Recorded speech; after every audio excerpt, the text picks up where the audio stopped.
in collaboration with Bell to Bells to bring you an exciting interview with Space Jesus, Billie Starkz. So how are you doing today, Billie? Good. How are you? I'm good, amongst everything going on in the world right now, just trying to stay positive as we can be. I feel that. I feel the exact same way. I wish things were different, but we got to live with the world we're in right now. Well, the year's almost over, thankfully, but it doesn't look like any of this is going away anytime soon. But yeah, fingers crossed, girl. Now, the last time we spoke, the world was in a full-fledged lockdown way back in May, but a lot has happened since then. So how would you describe your overall morale as we soon leave 2020 behind us? Um, it's higher than what it was at the beginning. I feel like if I had to do it on a scale, this is a scale. I'm somewhere in the middle right now. Life isn't the worst, but it's not Yeah. the greatest either. I mean, yeah, but better to be in the middle than one side of the spectrum, could go either way. But honestly, though, on a real note, how did you stay positive during this roller coaster of a year? I I think it's my family, honestly. My family has always been very, very supportive of Mhm. me, even when I'm not doing okay. I'm a jerk. I know I'm a jerk. My mom puts up with me. Fair Uh, enough. and I think it's also, like, my friends, they would always, like, just still stay in contact with me. We'll play video games, and a lot at my school, they're doing a lot of times where we'll go into these breakout rooms, and we'll get to still talk to people that we normally wouldn't get to talk to. Hmm. Now, during that time away from wrestling, though, what other aspects or things captured your fascination or kept you occupied this entire year? Definitely my bunny. My bunny has been the Thumper. she's running around right now. I cleaned up her area today and stuff because when she's upset, she'll start tossing her food bowl Mhm. around, and I'm like, "This is not how you get my attention," but it still somehow works. Well, I was going to ask you about that. That was actually my next question. But how difficult is it to take care of a pet bunny or pet rabbit? I bet it's more difficult because it's a smaller animal. But tell me more. So the thing is, like, she's bigger than one of my dogs. We have a dog named Bella. She is 20 this year. Oh my She's like God. a forever dog. She's never dying, has no teeth left. But Thumper, the only thing like she makes me upset is like she'll chew on walls. Like I swear she's like a Yeah. billy goat and will eat anything. That's like the only bad thing. But I've luckily like figured out ways to like not have her chew on the walls because she has like two spots where she likes to do it. So there's like a little gate that blocks the one under my bed, and then there's like a blanket in the other wall where she likes to go, and she'll just Mhm. play with the blanket. Oh, that's so fun. Aw. That's crazy, though, that she's bigger than your dog. Oh my goodness. The dog does not like her because we took her downstairs like a few times. 'Cause, like she mostly stays in my room. The one dog will chase her and like play around Mhm. with her, and the other one will just like grr at her the entire time. Oh my God. Now, a big thing for you this year was the production of the Billie Starkz brand or hashtag BSB, which you've claimed to be a lifestyle. So can you tell me how you created this and what does BSB encapsulate or mean? So BSB was actually not really my creation, but it's something I took from my father. Okay. So my father during this quarantine saw that I was very upset. So he was like, "Oh, let me try to make life better." So he made a joking tweet saying, "I'm the var ball of wrestling. Anybody mess with my mellow, I'll kill you," or whatever. Yeah. And I thought it was funny because it's like bowling with the family and all that stuff. And then someone made the design and we just ran with it. And we say it's like a lifestyle and not like a group or anything Yeah. because like that's our thing. We don't want it to just be group because it's not. It's just friends and family who are just loving wrestling. That's why every time someone gets into the group, we say, "Welcome to the family." Now, how does one become a part of BSB? Ooh, I don't know if I want to share this out because I feel like I'm going to get a lot of Twitter notifications.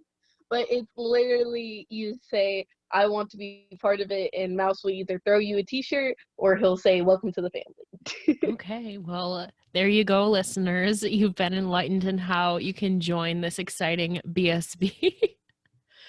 Now, BSB has a lot of cool merchandise designs. So, besides your own, what do you think is the coolest piece of wrestling merchandise you own? Ooh. See, I think it's actually like these Jonesy hoodies that he's been doing collabs with, because like I fell in love with them and they're so comfortable. I think the Jordan Oliver like long sleeve Yeah. t-shirt is my favorite because it's the first one I got and like it's so well designed and it looks so pretty. Fair enough. I feel like too, there's a lot of positive out of this year is people like more artists and stuff have been able to collab because people now have more time to reach out and like make a really good design. And there's been a lot of great wrestling merchandise coming out this year. Amazing artists, you know, hats off to them taking the time to do that and they can build these amazing art pieces to put on merch or like yeah, on merchandise and like, you know, everyone gets to share their work with the world. That's a positive that's come out of this year too. I completely agree. Like I even myself has had more time for art, which I feel like a lot of people because their like daily jobs got moved at home. Yeah. So like it gave them more time at home to do whatever they want. And a lot of the artists like came out so much better from this and I love seeing the stuff all over my feeds. Like it's so great that during this quarantine we've been able to still make something that's beautiful. Yeah, and BSB2 is sharing all aspects of wrestling podcasters, artists, photographers, staff, wrestlers, like not just wrestlers, but everyone encapsulating everybody in the wrestling community. And that's what I love about you. It doesn't exclude anyone, it's all inclusive. So hats off to you for making BSB such a positive, you know, you're such a role model, Billie. And I mean that you're so mature for your age and you are just such a positive role model to so many people. And I hope you realize that. Thank you so much. I get told that a lot, but like Yeah. in my head it's just like normal. Yeah. But you know, in the wrestling business, though, too, well, I guess I don't know. It's stereotypically supposed to be a selfish business, but you know, you're going out of your way to make everyone included and to share a positive message with the world. And not a lot of people do that. You know, maybe it is stereotypical to say it's supposed to be a selfish business, but I feel like in the past it's been known for that. But obviously, as times go on and we become more modern, it's expanding and it's more open. I agree with that. I understand why it has that selfish Yeah. aspect, but like in my head, um, like I will always earn any opportunity I am given, and anything I want, I can work towards. And Mhm. like a lot of times, people are saying it's selfish because this person's going to take my spot or this and that Yeah. and that. And it's like if you want something, you can go out and get it. You're going to be competing with others, but you have to bring them up with you so you can make wrestling better as a whole. Yeah. Got to support each other. Now, as Space Jesus, you have a very unique character and gimmick, but what are some other wrestling characters or gimmick you're personally a fan of or you just enjoy yourself watching? Ooh. I love like Levi Everett's character, the Amish man. Like Hmm. he's so entertaining to me. Like every time I see him, like yes, it's my favorite Amish man. He's here. My aunt even says, "Is the Amish guy gonna be there?" Because she wants him to be the favorite wrestler, but she'll say it's me. But I know in the back of her head it's him. And that's okay. You know, we all have our favorites. And of course, family's always going to support family. So everyone, you know, always support family, but you know, we all have our little personal favorites too, so nothing wrong with that. Now, alongside BSB, you use the hashtag never lost. So for the viewers who aren't aware of this, can you please explain the story behind this hashtag never lost? So that's one thing LeVar Ball says like all the time. It's part of the Big Baller brand. Hmm. He says this because he said his boys have never lost or anything like that. So we developed that into part of what we're saying of like we've never lost. Like, oh, that match of me getting pinned doesn't exist. Never happened. Yeah, what was that? I don't remember. Yeah. Still a moral victory. On the topic of hashtags, though, we got to talk about hashtag girl power for a second. So, what are some females in wrestling or your personal life who inspire or empower you the most? Um, Kylie Ray was definitely like one of the most empowered Hmm. women in wrestling who like I feel like was really helping women wrestling as a whole.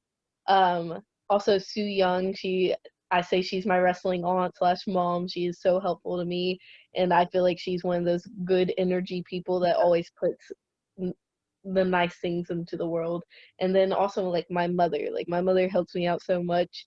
So kudos to her. Shout out to Mama Starks, everyone. Now, with the girl power in wrestling, we are seeing a high rise in all women's promotions and shows lately, which we are huge supporters of. So tell me your thoughts about your upcoming debut next month at Flawless Wrestling, your final proper debut anyway. Yes, sadly I didn't get to go to the first Mhm. show, but I will be at their second.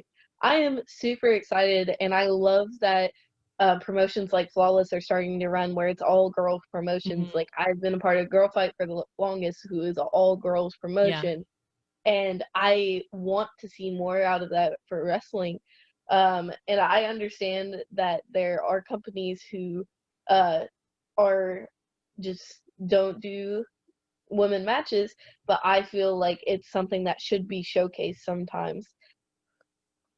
Definitely. Women's wrestling, I feel like it's so great to see, especially lately.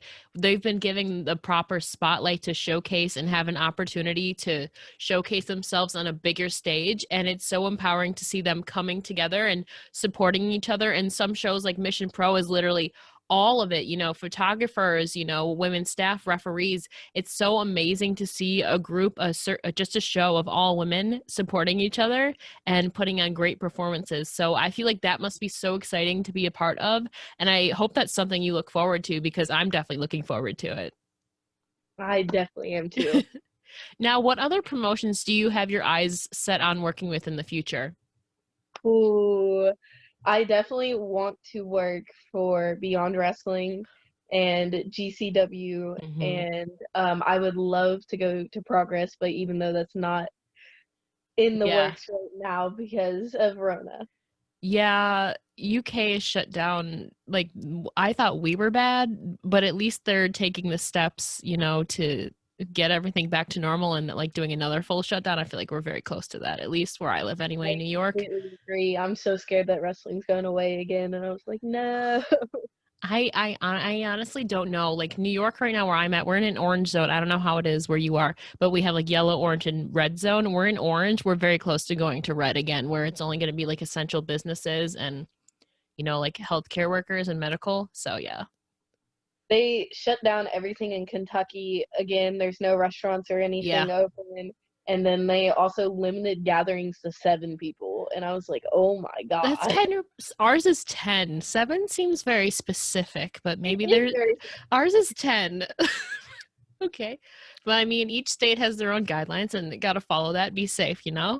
Just got to survive this year. That's all I'm hoping for, honestly. And I know you love all aspects of wrestling. So, who is one figure in the wrestling community or business you think you respect the most? ooh.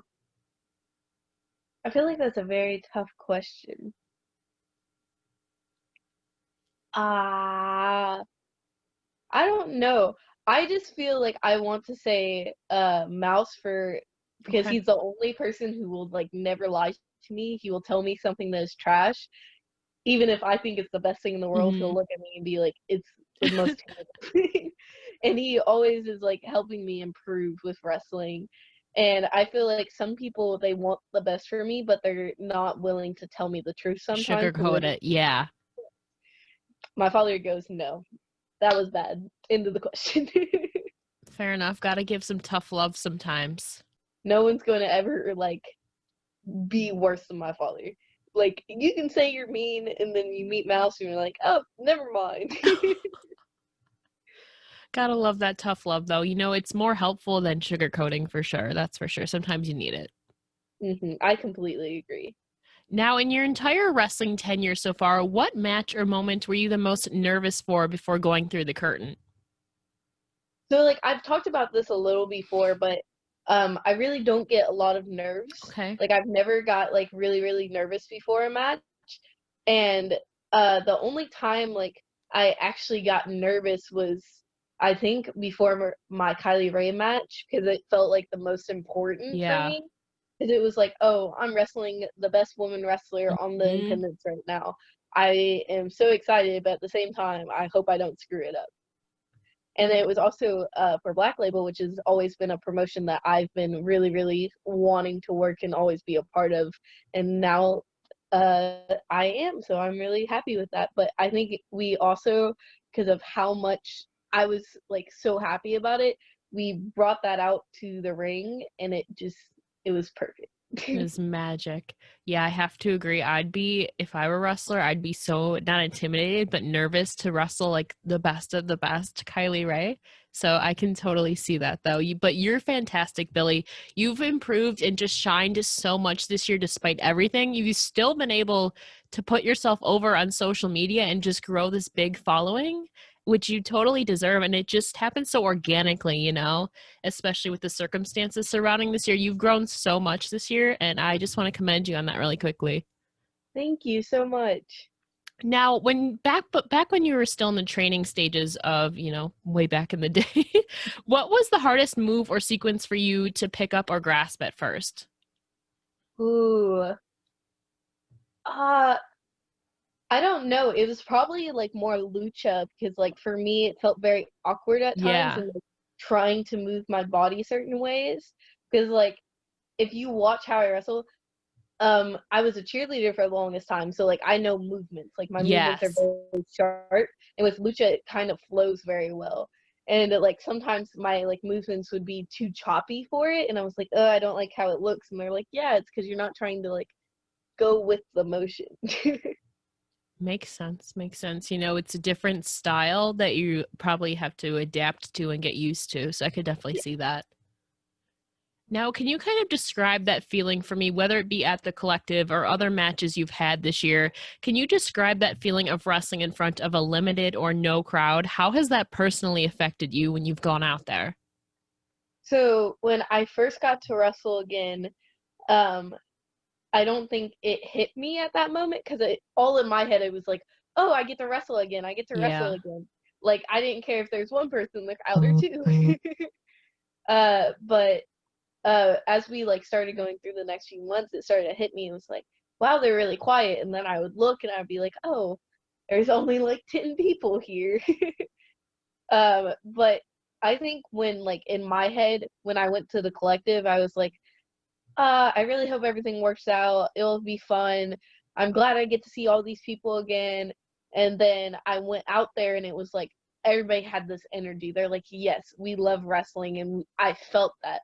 I haven't felt that on many shows because of how limited the crowd is, but how big the space there was for a collective, like you felt that energy from everybody, and they were loud the entire night. Like it didn't care if it was a morning show or a midnight show. Like they stayed there and enjoyed wrestling through that entire weekend. Now, did that feel weird sometimes wrestling in the morning or wrestling late at night? Did that kind of like mess up your body clock at all?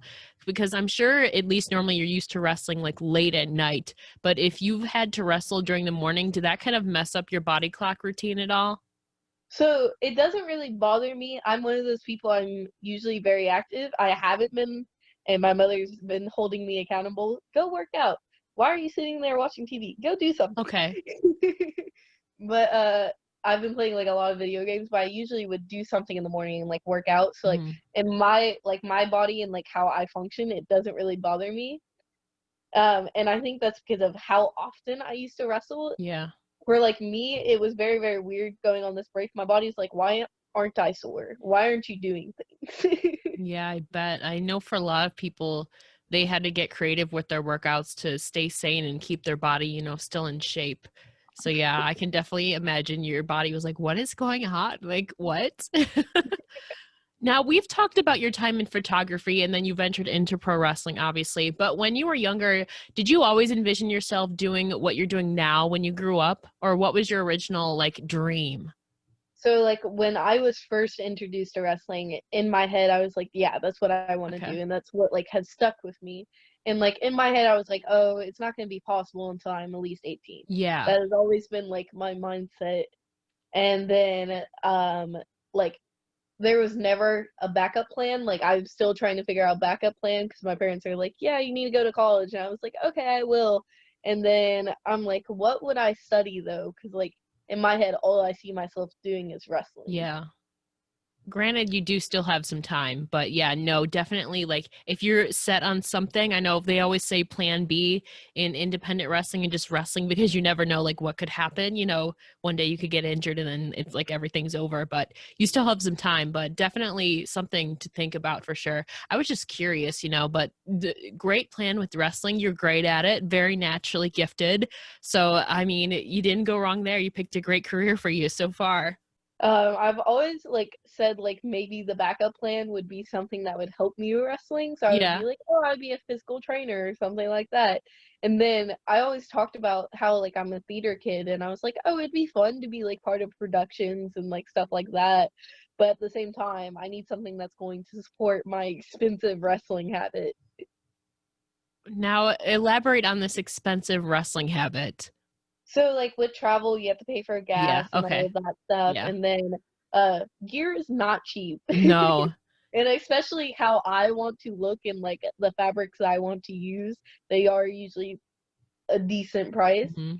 And like in my head, wrestling isn't cheap, so it should be something that can sustain my regular daily life, and then also add on wrestling because wrestling sometimes is helpful, and then other times is very, very negative. Yeah. I can see that. Best of both worlds. It's one end of the spectrum. I can see that.